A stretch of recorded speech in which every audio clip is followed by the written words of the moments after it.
এবং discover India ট্যুরিজমের কর্ণধার গোপীনাথ দাস মহাশয়কে মঞ্চে আসতে অনুরোধ জানাচ্ছি এবং আমি তোমাকে অনুরোধ করব একটু দাদাদের নামগুলো বলার জন্য। সাথে সাথে আমরা তাদের পুষ্পস্তবক দিয়ে এবং উত্তরীয় পরিয়ে, উত্তরীয় অর্থাৎ বাংলার গামছা। প্রথমেই ঋত্বিকদা, আমরা ঋত্বিকদার হাতে পুষ্পস্তবক তুলে দিচ্ছি এবং বাংলার গামছা জোরে করতালি চাই কিন্তু শিল্পীদের জন্য যারা আপনাদের জন্য ঝড় নিয়ে এসেছে। এই দোহার আসলে ঐতিহ্যবাহী বাদ্যযন্ত্র নিয়ে কাজ করেন এবং আমি যতটুকু পড়েছি ততটুকুতেই জেনেছি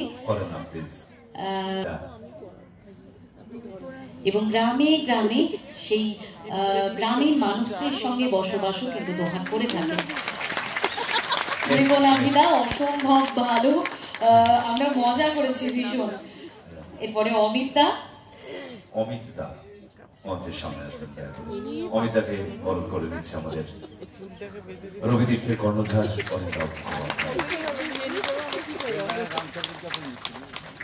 আর এরপরে সুদীপ্তদাকে বরণ করার জন্য আমি অনুরোধ জানাবো অরিন্দমকে এবং পাশাপাশি আমি ডিসকভার ইন্ডিয়া ট্যুরিজমের কর্ণধার গোপীনাথ দাস মহাশয়কে মঞ্চে আসতে অনুরোধ করব। আমরা চাই যে যাদের সহযোগিতায় আজকের এই ঝড়, সেই কর্ণধারকেও আমরা পেয়েছি গোপীনাথ। না রয়েছেন রাহুলদা, এবার রাহুল ভাইকে গামছা পরি এবং আমাদের বাংলার গামছা উত্তরীয়, এটাই আমাদের আছে, এটাই আমাদের ঐতিহ্য, বাংলার ঐতিহ্য। কারণ এখানে আমরা প্রথমেই দোহার শিল্পীরা আপনাদের একটি কথা বলেছে, যেখানে কোন রকম অত্যাধুনিক যন্ত্রপাতি নেই, আমাদের বাংলার সেই বাদ্যযন্ত্র নিয়েই এদের অনুষ্ঠান। এরপরে সত্যজিৎদা। আমি আসলে ওনাদের সঙ্গে কথা বললাম, আমি বললাম যে নামগুলো টাইটেল বললো, আমাকে বলা হলো টাইটেল না, সবাই নামেই পরিচিত, পদবিতে কি যায় আসে, টাইটেল সবার দোহার, টাইটেল সবারই দোহার। এখন সত্যজিৎ দোহার।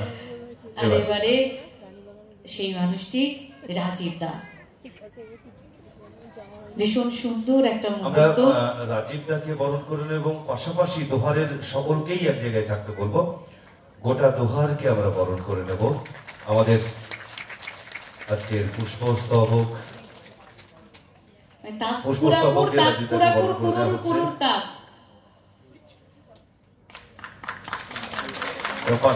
এই সময়টা আমাদের জন্য স্মরণীয় হয়ে থাক। এবার দোহারের সমস্ত শিল্পীদেরকে এক জায়গায় আসতে অনুরোধ জানাবো। আমরা স্মারক দিয়ে সম্মাননা জ্ঞাপন করছি দোহারকে। ডিসকভার ইন্ডিয়া ট্যুরিজম এবং বহরমপুর রবি তীর্থের যৌথ উদ্যোগে আমরা স্মারক দিয়ে দোহারকে, বহরমপুর রবি তীর্থ এবং ডিসকভার ইন্ডিয়া ট্যুরিজমের পক্ষ থেকে সাথে সাথে থাকছে মুর্শিদাবাদের স্পেশাল, অর্থাৎ আমাদের বহরমপুর স্পেশাল ছানাবড়া। বহরমপুর স্পেশাল ছানাবড়া সেটা কই? এরে আমাদের কত দিতে হবে ছিল, আমরা বলছি সবটাই দরকার ছিল আর আপনাদের আমাদের দরকার ছিল। তাই এই মুহূর্তে দোহারের সঙ্গে আমরা এত মজা করতে পারছি, সঙ্গে সবাই এই সময় বুঝবে না, আগে বুঝবে না। দোহার মানেই খুব ভালো মনের শিল্পী আমাদের।